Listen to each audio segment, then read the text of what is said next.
Okay, y'all, it's your girl EJ, and I am back with another video. Now, Ruthless is returning on April the 20th. It's going to be the premiere date.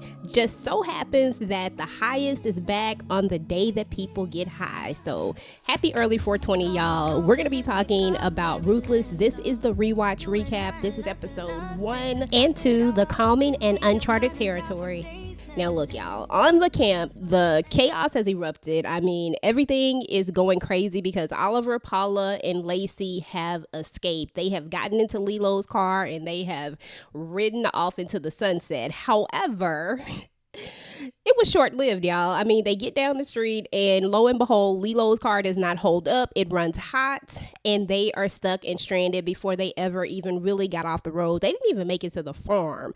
Like, you know, everybody likes to go to the farm, but they didn't even make it past the farm. So, of course, Oliver tells the girls to go to the farm and he stays there and basically tries to hold, you know, everybody off that he knows is going to be coming after them. So yeah, that's how this whole episode kind of gets started. Now, if you want a recap of season 2 and what all went down in season 2, if you check out my TikTok page, I am going to be uploading like all the little clips of when they show you what happened on season 2, just in case you need a refresher of that as well. So anyway, y'all, we're going to see that elder mother Marva, she done lost her mind, y'all. She got this boy out here parading him around naked, trying to take him to the highest, y'all, as a sacrifice. And when old boy was like, a sacrifice, you know, he looking like, wait a minute, but he does as he's told, and you know, she parades him on, got the chain around his neck. I said, now Marva, you doing way too much, girl, way too much. So anyway, y'all, River gets himself out of the freezer, and we all know that he got caught in the safe on last season, and Daikon caught him, and Daikon put him in the freezer. Now, Oliver actually lets him out of the freezer. He sees Ruth as he's getting out, and Ruth helps him, but he also has a moment where he kind of questions Ruth. Now, we all know that, you know, River really, really admires Ruth, is the words that he uses. As he says, she's like his inner female, but at the end of the day, he trusts Ruth to a certain extent. And I say to a certain extent because it feels like everybody has a little bit of distrust at the camp, as they should. I mean, you don't know who is real and who is fake because, I mean, they do a good job at faking a lot of things. So you have to be careful. But River is just having this moment where he's like, look, you left me there to die. And, you know, Ruth tries to just play it off, you know, she tries to make a joke about it, but at the end of the day, River is just not laughing about this whole situation. But he does tell her, like, look, you got to go calm him down, like, you got to go find out what's going on and you got to calm him. And like I said, he has so much trust in her that he knows that she can go and do this.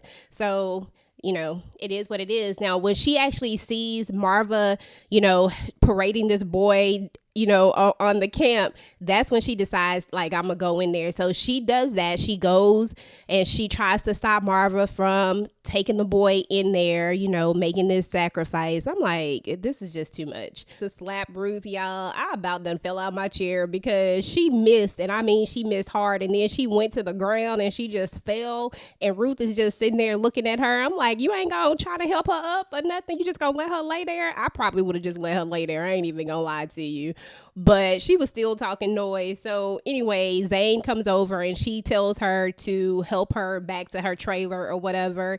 And it's just a mess, y'all. Now, meanwhile, River is trying to find Joan because he realizes that Joan is about to kill herself because Ruth told him that Joan gave Zane the books, you know, the books that show everything that was going on with Lilo and the cartels and all that stuff. So, you know, Joan must be off her rocker. So River goes over and true enough, we see Joan sitting up there with the purple rope. And I'm just like, girl, if you gonna do it, just go ahead and do it. Don't be just sitting out here playing around with it, just looking crazy. But River talks her down. You know, she realizes that River is alive because she actually thinks that River is dead.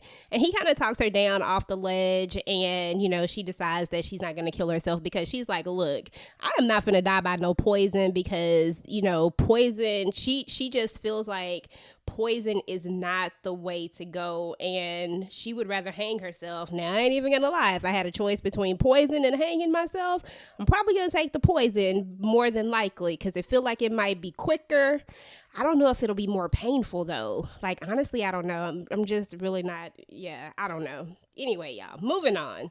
Okay, y'all, so my boy Daikon is up in here about to lose his arm literally because the highest has lost his mind, y'all. The highest is hot. He is like super upset right now. He already done sliced his arm, and Daikon just sitting there on the floor just taking it. Like, I don't understand half the people at the Rockadusha, y'all, because they take a lot and they do a lot for the highest. And I'm just like, dude, he just sliced your arm. You just sitting there. Like, honestly, I probably would have had the highest in a headlock for real. I feel like Daikon might could take the highest if he really actually tried. And I realize now that Daikon is in an abusive relationship, y'all. I mean, men can be in abusive relationships too, and this is what Daikon is in, and it's awkward as hell, y'all. So anyway, y'all, Ruth is gonna come in and she's gonna stop the highest from, attacking Daikon even further. She's like, look, I came here to calm you. And the highest is like, I know you is not coming up in here trying to tempt me like this right now. Like, I know this is not what you about to try to do. Like, you have lost your doggone mind coming up in here. And then Daikon is co-signing with it. Like, she trying to help you out, bro. She's trying to help save your life. She trying to keep your arm attached. You know what I'm saying? But yet you keep talking. I will never understand Daikon, y'all, but at the same time, I ain't even gonna lie, I get intrigued when Daikon is on the screen. It's just so funny to me. So anyway, y'all, she eventually talks the highest into letting him go and get some medical attention, and he goes to Elder Mother Marva, of course, to get help. And y'all already know that this is not about to be fun for him at all, because Elder Mother Marva is always looking for a reason to make sure that she causes Daikon some sort of pain, because these two cannot stand each other at all. So meanwhile, our baby girl Zane is babysitting Elder Mother Marva. She's giving her little drinky drink because, Elder Marva needs to calm her nerves. So she need a little of that moonshine to keep her sane, to keep her calm. And of course, Daikon is going to come in needing her help, and she loves it, and she made sure that she didn't give him anything for the pain. All she did was take this old rusty needle and this thread. Like, I'm like, do they even sanitize this? You never see any alcohol. You never see any kind of sanitary thing. She just taking the needle and putting it through his arms. I'm like, I am surprised that y'all do not have staph infections or something, because ain't nothing sanitary about what's going on in this situation. So anyway, y'all, we're going to find that Manny and Andrew are going to find Oliver. He's sitting up in a tree. He got his gun ready because, Oliver is trained, and Oliver can shoot. He can sniper shoot.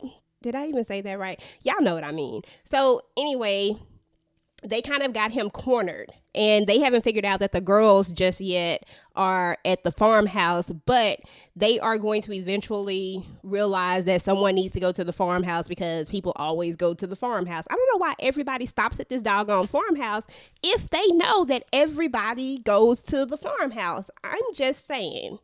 So meanwhile, Ruth is actually calming the highest down, and she's doing a very good job at calming him down. I mean, she's telling him everything that he needs to hear, everything that he wants to hear. I mean, there's a bath that's already there. I'm pretty sure that water is cold, y'all, by now after all the shenanigans that has went down. But nonetheless, she's like, get in the bathtub, let me wash you. And she washes him, helps him get dressed. And we're going to see a conversation that they're having. And he's like, I need to call Andrew. And she's like, how are you going to call Andrew? And this is when she's going to find out about the cell phone, of course, and he tells her where the cell phone is.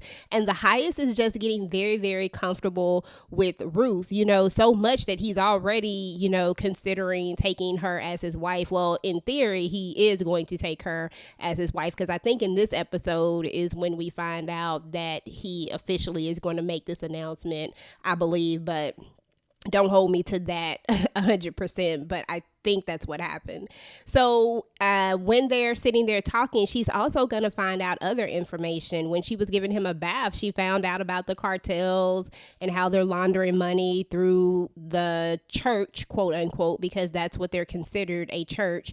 And so they're able to launder large amounts of money through there. Now, of course, they don't get much of the money. They get very little of the money, and the cartels take most of the money. But since Lilo is a senator's son, and also their family is part of the cartel, I mean, it is a lot. And so she finds out all of this information because, like I said, the highest is truly trusting her at this point, to the point where he's telling her all of these things.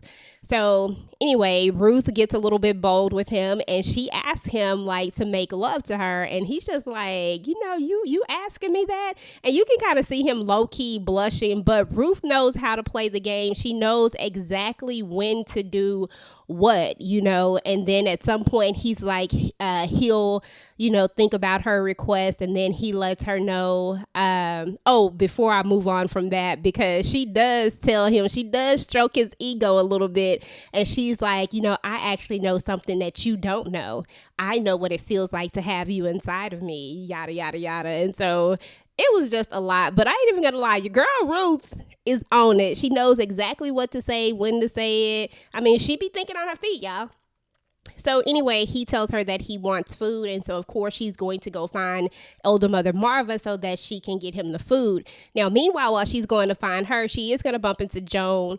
Now, we are going to find out that Zane told River and Joan about Melinda being missing, and so they're going to go and look for Melinda. Well, she told Joan about it, and her and River are going to go look for him, and they're going to find her, and they're going to find that she is already dead. Now, if you remember from last season, Manny actually killed Melinda, when that whole encounter went down, and so she's still in the crate, and so they're just now finding her.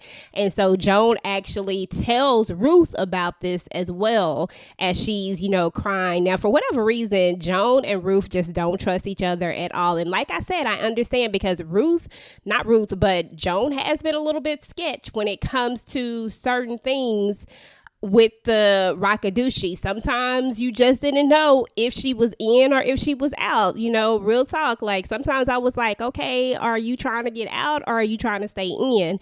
So she has a hard time trusting her, and vice versa. So anyway, we are going to see another encounter between Elder Mother Marva and Ruth, where they're going to go back and forth about this whole dinner thing like they always do. And she does tell her, like, look, there's going to be a big announcement. There is going to be a prophecy, and it involves me. And Elder Mother Marva, she does her growl, and she's just like, what about you? So anyway, those two are a mess. Now, we are also going to see that Daikon passes by Ruth, and he pulls her into the shed, and he talks to her. And y'all know Daikon is in his feelings right now, because he got a thing for your girl Ruth, and he just found out that apparently her and the highest have a thing going on too, because when they was all in that trailer together, when she was trying to talk the highest down off the ledge, the highest said, so you are effing him. So you're effing me and him. So, Daikon knows that she's sleeping with him. And so she tells him, like, yes, but she also tells him that she loves him. And of course, Daikon has to ask, did you enjoy it? Is it better than me? I'm just like, y'all doing too much. I don't know if Daikon is jealous of Ruth or if he's jealous of the highest at this point. I can't figure out which way it's going, because this is a weird triangle, because Daikon is in love with the highest, Daikon is in love with Ruth, and they sleeping with each other. So, I mean, this got to be a lot on your boy mind. I can't even really be mad at Daikon at this point, y'all. So anyway, we're going to see that Paula and Lacey are going to make it to the farmhouse. Of course, they think no one is in there, but we already know that Liz and Herbert, of course, are in there. And then they pull the gun on them. They call the sheriff. And we all know the sheriff not coming, y'all. Now, who does end up showing up is going to be Brian, y'all. Brian is still poking around, still trying to do his job. We all know that he was sent there undercover to try to find out what's going down at the Rakadushi camp. However, the sheriff is not really trying to have him follow him. He doesn't want him to go with him and tells him to go home, but instead he follows him. He's sitting there at the camp. He's making calls to Mac, leaving voicemails or whatnot. whatnot, and he's standing out there. And when he hears the gunshots go off, because while Lacey and Paula are sitting in there, trying to figure out their next move, because Liz and Herbert got these guns pulled on them, they decide that they're going to try to get away. They're going to decide that they believe that possibly the sheriff is involved because they heard whispers of it, and they're like, you know what, we got to get up out of here. So they also have a gun, so they decide to pull their gun, and next thing you know, Herbert and Lizzie, may they souls rest in peace, are gone. Dale's parents are dead, and I don't even know if Dale even knows his parents are dead at this point. But anyway, y'all, so Brian is going to call Mac one last time, and then he's going to go in, and, there's that. So that's what's up with episodes 1 and 2 of Ruthless. Let me know what y'all thought about this. What y'all think about Daikon and Ruth and this whole triangle that they have going on? Is Daikon jealous of Ruth, or is he jealous of the highest? Like, which one is it? Meanwhile, guys, if you like this video, make sure to go ahead and like, share, and comment. If you're new to my channel, make sure to check it out. If you like it over here, then go ahead and subscribe to your girl channel. Turn on your notifications so that you do not miss out on any of my future Ruthless videos, y'all. Meanwhile, YouTube says that you just might like this video next, so go ahead and check it out. Until next time, guys, peace.